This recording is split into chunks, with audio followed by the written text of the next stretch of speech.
Olá pessoal, eu sou o professor Douglas Maioli. Vamos continuar nosso curso aí de álgebra linear, nesta aula falando sobre subespaço vetorial. Como o próprio nome já dá para remeter um pouquinho, o subespaço vetorial vai ser um subconjunto de um espaço vetorial, mas não um subconjunto qualquer. Se eu tenho um espaço vetorial e eu pegar um subconjunto desse espaço vetorial, lembrando que o espaço vetorial é um conjunto de elementos que tem a operação da soma definida e é uma operação da soma fechada, e uma operação de multiplicação de um escalar para um vetor fechado e que vale aquelas 8 propriedades. Se eu tenho um espaço vetorial e eu pegar um subconjunto desse espaço vetorial e esse subconjunto continua sendo um espaço vetorial, ou seja, continua sendo fechado para soma, fechado para multiplicação por escalar e valendo aquelas 8 propriedades, isso daí é um subespaço vetorial, ok? Então, se eu tenho um subespaço vetorial, eu pego um subconjunto e esse subconjunto por si só continua sendo um espaço vetorial. Isso é um subespaço vetorial, tá? Só que a gente vai ver que para a gente provar que um subespaço vetorial é um subespaço vetorial, ou seja, que um subconjunto de um espaço vetorial é um subespaço vetorial, a gente não precisa demonstrar aquelas 8 propriedades, tá? Para demonstrar que um subconjunto de um espaço vetorial é um subespaço vetorial, a gente só precisa demonstrar 3 coisas. Uma, que esse subconjunto é fechado para soma, ou seja, se eu pegar 2 elementos nesse subconjunto, a soma continua dentro do subconjunto. Que o subconjunto é fechado para multiplicação por escalar, ou seja, se eu pegar qualquer escalar real e multiplicar por qualquer elemento do subconjunto, esse produto continua dentro do subconjunto. E das 8 propriedades, a única que a gente precisa demonstrar é que o elemento neutro está no subconjunto. Se o elemento neutro está no subconjunto e vale essas outras duas, fechado para soma e fechado para multiplicação, já está provado que é um subespaço vetorial, porque com certeza, se vale essas três, vai valer todas as outras propriedades, ok? Então vamos ver isso que eu acabei de falar. Na verdade, o que eu falei já é a aula, nesses poucos minutos eu já falei o que seria essa aula nesse vídeo, tá? Vamos ver agora isso com mais cuidado. Lembrando aqui, ó, espaço vetorial. De novo, ó, a definição que a gente viu lá na aula passada. O espaço vetorial é um conjunto que tem definido duas operações. A soma entre dois elementos. Lembrando que os elementos do espaço vetoriais a gente chama de vetores, né? A soma de vetores, ou seja, de elementos desse espaço vetorial, está definido nesse conjunto e, além disso, essa soma é fechada. Ou seja, se eu pegar dois elementos desse conjunto e somar, o resultado continua dentro do conjunto. Ele tem a operação de multiplicação de um vetor para um escalar também fechado. Se eu pegar qualquer escalar, qualquer número real e qualquer elemento desse conjunto, multiplicar, continua dentro desse conjunto. E além de ter a soma e a multiplicação por escalar fechado, vale essas 8 propriedades. Isso é um espaço vetorial, tá? Então, para a gente demonstrar que é um espaço vetorial, eu tenho que demonstrar essas 10 coisas, na verdade, né? Que é fechado para soma, que é fechado para multiplicação e essas 8 propriedades, tudo bem? E o que é um subespaço vetorial? Já falei o que é um subespaço vetorial. Ó, considerando o V um espaço vetorial. Então eu já sei que o V é um espaço vetorial. E o H está contido ou é igual em V, ou seja, é um subconjunto de V. Então eu já sei que o V é um espaço vetorial e o H é um subconjunto de V. Nós dizemos que H é um subespaço vetorial de V se, além de ser um subconjunto desse espaço vetorial, ele é um espaço vetorial em si. Tudo bem? Então tem um subconjunto, um espaço vetorial, desculpa, grandão, pego uma parte dele, se essa parte continuar sendo espaço vetorial, aí eu chamo isso daí de subespaço vetorial. Lembrando que todo espaço vetorial, eu posso dizer que é um subespaço vetorial. Por quê? Porque todo mundo, todo conjunto é um elemento dele mesmo, é um subconjunto dele mesmo, ok? Se eu pegar qualquer conjunto, ele é um subconjunto dele mesmo. Por exemplo, pego o R2, tá? O próprio R2 é um subconjunto do R2? Sim. Está contido no R2? Sim, o R2 está contido no próprio R2, tudo bem? O R2 é um espaço vetorial. O R2 subconjunto é igual ao R2, ou seja, também vai ser um espaço vetorial, tudo bem? Então o R2 eu posso chamar de espaço vetorial, ou eu posso chamar de subespaço vetorial, tudo bem? Então todo espaço vetorial eu posso chamar de subespaço vetorial, porque todo conjunto é um subconjunto dele mesmo, tá? Mas, por essa definição, para a gente provar que um subconjunto de um espaço vetorial é um subespaço vetorial, eu teria que demonstrar aquelas 10 coisas, né? Que é fechado para soma, que é fechado para multiplicação por escalar e aquelas 8 propriedades. Só que a gente vai ver um teorema, que eu já comentei nessa aula, que a gente não precisa demonstrar aquelas 10 coisas. Eu preciso demonstrar só 3 coisas. Olha esse teorema aqui, ó. Um subconjunto H de V de um espaço vetorial V. Então eu já sei, ó, isso eu já sei, por esse teorema, ó, eu já sei que V é um espaço vetorial. E eu peguei um subconjunto que eu chamei de H desse espaço vetorial. Esse subconjunto H do espaço vetorial V, ele vai ser um subespaço vetorial se e somente se as 3 propriedades abaixo são verificadas. Então, se o zero, cuidado que esse zero não é um número zero, é o elemento neutro lá do espaço vetorial V, tá? Se o elemento neutro aditivo lá do espaço vetorial V também pertence a H, uma coisa. Se o H é fechado para soma, ou seja, se qualquer 2 elementos que eu pegar do H, a soma também ainda vai estar em H. E se o H é fechado para multiplicação por escalar, ou seja, se eu pegar qualquer número real e qualquer elemento de H, o produto, a multiplicação por escalar continua pertencente a H, se vale essas 3 coisas, então posso te dar certeza que o H é um subespaço vetorial. Vamos a um exemplo aqui, ó. Exemplo 1, ó. Temos que V igual a R2 é um espaço vetorial. Isso a gente já sabe. O R2 é um espaço vetorial, tá? Esse é o nosso V. Prove que o subconjunto H, quem que é o H? Ó? São todos os elementos do R2, tal que o Y é igual a 2x, tá? Então perceba que o H é um subconjunto do R2, que é o nosso V. Fala assim, prove que isso daqui é um subespaço vetorial, tudo bem? Ou seja, eu tenho que provar essas 3 coisinhas aqui. Vamos só ver a carinha do H? A carinha do H é o seguinte, ó, ele vai pegar qualquer ponto do R2, que é x, y, x. Do R2 é o seguinte, x qualquer real e y qualquer real, tá? Mas nesse caso ele deu uma restrição, o y é igual a 2x. Então eu vou trocar o y aqui por 2x, ok? Então o H, todos os elementos do H tem essa carinha aqui, ó, que o y vai ser o dobro do que tiver aqui no x. Então, por exemplo, o 2, 4 vai pertencer a H? Vai. O 3, 6 vai pertencer a H? Vai. O 1, 1 pertence a H? Não pertence a H. Não pertence. Por quê? O y é o dobro do x? Não. O 5, 10 pertence a H? Sim. Ó, todo mundo que pertence a H, o que acontece? Ó, esse é dobro do x, esse é o dobro do x, esse é o dobro do x. Ou seja, se você trocar aqui na formulazinha o x por 2, aqui vai ficar 2 vezes 2, que é 4, ó, dá esse. Se você trocar aqui o x por 3, vai dar 2 vezes 3, 6 no y, ó, dá igual a esse. Se você trocar o x por 5, aqui vai ficar 2 vezes 5, que é 10, que é isso daqui, tá? Então, só alguns exemplos de elementos que pertencem a H. E esse H, de fato, é um subconjunto do R2, tá? E eu quero ver se esse H, definido dessa forma, vai ser um subespaço vetorial. Então eu tenho que demonstrar essas 3 coisinhas aqui. Vamos começar. O zero pertence a H. Quem que é o zero? O zero é o elemento neutro do R2. Quem que é o elemento neutro do R2?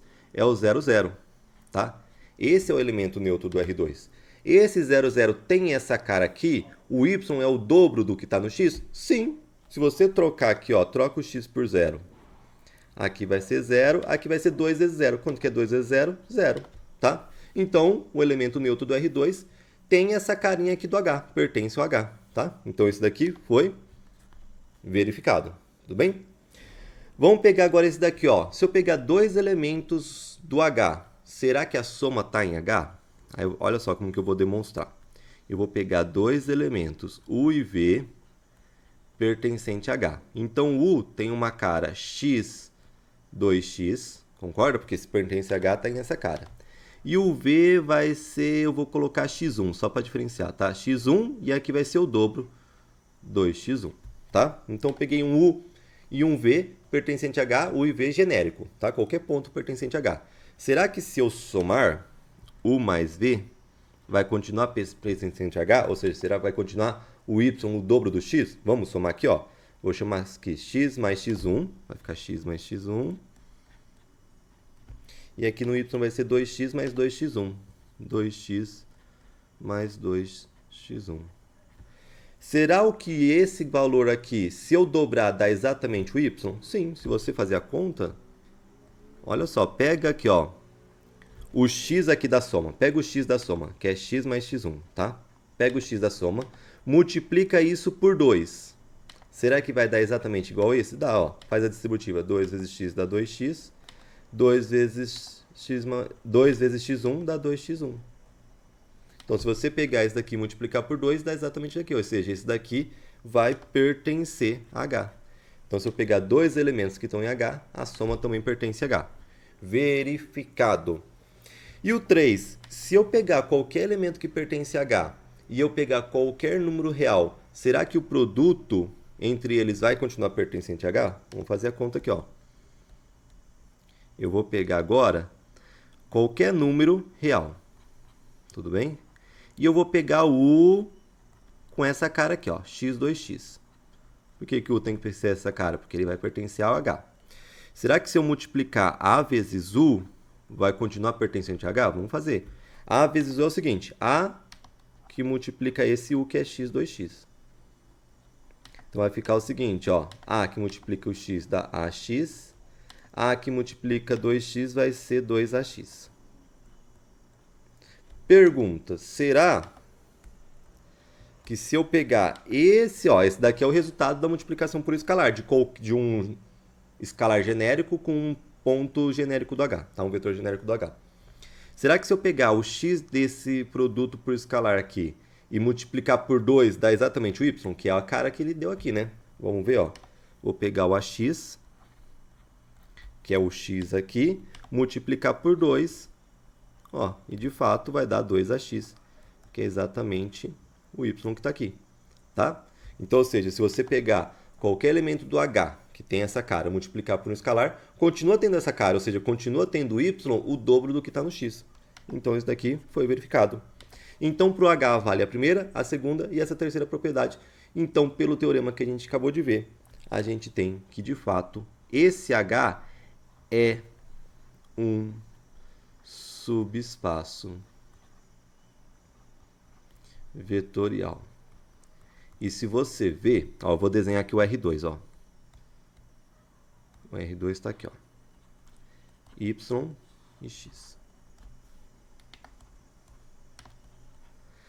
Se você ver, esse H vai ser uma reta, ó. Y igual a 2x é uma equaçãozinha de uma reta, em que o coeficiente angular, aqui, ó, a inclinação é 2. Tudo bem? Qualquer ponto que se você pegar aqui, se você pegar o x e o y, o valor que está no y vai ser o dobro que está no x, tá? Então, esse h nada mais é que o conjunto de todos os pontos que compõem essa reta, tá? O conjunto de todos os pontos que compõem essa reta que eu acabei de desenhar é o h. E esse h aqui é um subespaço vetorial que a gente acabou de demonstrar, tudo bem? Na verdade, a gente vai ver que no R2, qualquer reta que passe pela origem vai ser um subespaço vetorial do R2, tá? Olha, nesse caso aqui, eu tenho aqui o R2. Esta é uma reta? É uma reta. Passa pela origem? Passa pela origem. Então, vai ser um subespaço vetorial, tá? Porque vai satisfazer todas aquelas três propriedades. Ó, o zero pertence à reta? Sim, que é o elemento neutro, pertence à reta. Se você pegar qualquer dois vetores, ó, pega qualquer dois vetores que estão nessa reta. Dois vetores que estão nessa reta é o seguinte, começando na origem e terminando em algum ponto que está na reta. Soma esses dois vetores qualquer. Então, ou seja, você vai pegar um vetor e colocar ele no final do outro. Ó. O começo de um no final do outro. Vai dar um vetor que ainda é a reta? É. Se você pegar um vetor que está nessa reta e multiplicar por um escalar, seja positivo que vai aumentar ou seja negativo que vai mudar o sentido. Continua pertencente à reta? Continua pertencente à reta. Então, qualquer reta que, no R2, que passar pela origem vai ser subespaço vetorial. Nesse caso aqui, é uma reta? É uma reta. Passa pela origem? Não. Então, ela não contém o zero, já não é um subespaço vetorial. E se eu fazer um outro desenho, por exemplo, vou fazer um desenho aqui, ó, sei lá, uma coisa assim. Isso daqui passa pela origem? Passa, mas não é uma reta. Então, vai ser um subespaço vetorial? Não necessariamente. Nesse caso, o desenho até que eu fiz não vai ser. Nossa, aqui, ó. Se você pegar, por exemplo, pega um vetor aqui, que dá um vetor que termina aqui em algum ponto aqui, tá? Ou seja, um vetor que pertença a essa figura que eu fiz. Se você multiplicar, por exemplo, eu vou pegar esse mesmo vetor e multiplicar por 2, multiplicar por um escalar. vai dar aqui, ó. Esse ponto pertence ao que eu acabei de desenhar? Não. Então já não vai ser fechado, por exemplo, para multiplicação por escalar. Tudo bem? E no R3, com 3 dimensões, se você tiver um plano que passa pela origem, também vai ser um subespaço vetorial. Então, nesse caso, é um plano? É. Passa pela origem? Passa. Então, é subespaço vetorial. Nesse caso aqui, esse plano é um plano? Sim. Passa pela origem? Não. Então, não vai ser um subespaço vetorial. E se você pegar também uma reta que passa pela origem, no R3, também vai ser subespaço vetorial, tá? Então, se você pegar tanto no R3 como no R2, uma reta que passa pela origem, com certeza o conjunto formado pelos pontos dessa reta vai ser subespaço vetorial, tudo bem? Se não passa pela origem, não vai ser subespaço vetorial. E no R3 a gente acrescenta os planos, né? Se eu tiver um plano que passe pela origem, com certeza esse plano, o conjunto formado pelos pontos desse plano, vai ser um subespaço vetorial. Vamos terminar a aula com um exemplo que não é subespaço vetorial. Ó, temos que o V igual a R2 é um espaço vetorial. Tá, o R2 é um espaço vetorial, a gente já sabe. Prove que o subconjunto H, aqui ó, xy tá o quê? O x é menor ou igual a zero, o y é maior ou igual a zero, ok? É um subconjunto do V, ou seja, do R2, isso daqui é um subconjunto do R2. Vai ser um subespaço vetorial? Não. Por quê? A gente até viu já aqui, ó, esse H aqui vai ser o segundo quadrante. A gente já viu na aula passada. É exatamente o segundo quadrante. Por que é o segundo quadrante? É só olhar aqui, ó. O x pode ser qualquer um negativo e o y pode ser qualquer um positivo. Se você desenhar aqui, ó, x qualquer um negativo, então tá desse lado. Y qualquer um positivo, então tá aqui para cima. Então é o segundo quadrante. A gente já viu que esse segundo quadrante não é um espaço vetorial, então também não vai ser um subespaço vetorial. Mas, professor, você não acabou de falar que plano é espaço vetorial? Sim, mas cuidado que o segundo quadrante não é um plano. Por quê? Porque ele não é infinito para todos os lados. Ó. Ele tem um limite aqui, ó. Nesse caso aqui não vai ser um plano, tudo bem? Se fosse um plano que era infinito para todos os lados, aí sim seria um... E passasse pela origem, né? O segundo quadrante passa pela origem? Passa, ué. Aqui, ó. Por quê? O x não é menor ou igual a zero, então inclui o x0? Inclui. O y não é maior ou igual a zero, então inclui o y0? Inclui. Então esse daqui vai ser verificado? Esse daqui vai ser verificado, tudo bem? O zero, o elemento neutro aditivo do R2, tá no H, tá no segundo quadrante, que eu estou considerando o segundo quadrante, incluindo aqui até esses semiseixos aqui, ó, do y e do x, tá? Mas ele não vai ser um espaço vetorial. Como que a gente prova que ele não é um subespaço vetorial? Porque uma dessas duas não tem que satisfazer. Se você pegar aqui, ó, essa terceira, ela não vai satisfazer essa terceira. E vou dar um contra-exemplo. Para você mostrar que não satisfaz, é só dar um contra-exemplo e acaba. Ó. Vou dar um contra-exemplo. Eu vou pegar o A, por exemplo, igual a menos 1. E vou pegar o U, por exemplo, igual a menos 2 e 3. Tudo bem? Olha aqui, ó. Menos 2, o x é negativo. Beleza, tá batendo aqui. O 3 é positivo, tá batendo aqui. Isso daqui tá no segundo quadrante? Tá. Então aqui pertence a H? Pertence. O menos 1 pertence aos reais? Pertence. Se você fazer A vezes U, quem que é o A que eu escolhi? Menos 1. Quem que é o U que eu escolhi? Menos 2, 3. Se você multiplicar aqui, ó, menos 1 vezes menos 2 dá 2 positivo. Menos 1 vezes 3 dá menos 3. Isso daqui tá no segundo quadrante? Não, ó, x positivo, y negativo tá aqui, ó, no quarto quadrante. É só você olhar aqui, ó, satisfaz o que tá falando aqui? O x tem que ser negativo. Esse é negativo? Não, pronto, já não tá no H. Então, isso daqui não pertence a H. Não pertence a H. Então, veja que se eu pegar um elemento de H, nesse caso do segundo quadrante, e multiplicar por ele o escalar menos 1, ele já vai vir pro quarto quadrante, ou seja, ele sai do conjunto H. Se ele sai do conjunto H, o H, nesse caso do segundo quadrante, não é fechado para a operação de multiplicação de um escalar por um elemento de H. Tudo bem? Então, esse daqui já não valeu. Por isso que ele não vai ser um subespaço vetorial. Espero que tenham gostado da aula. Abraços e bons estudos a todos.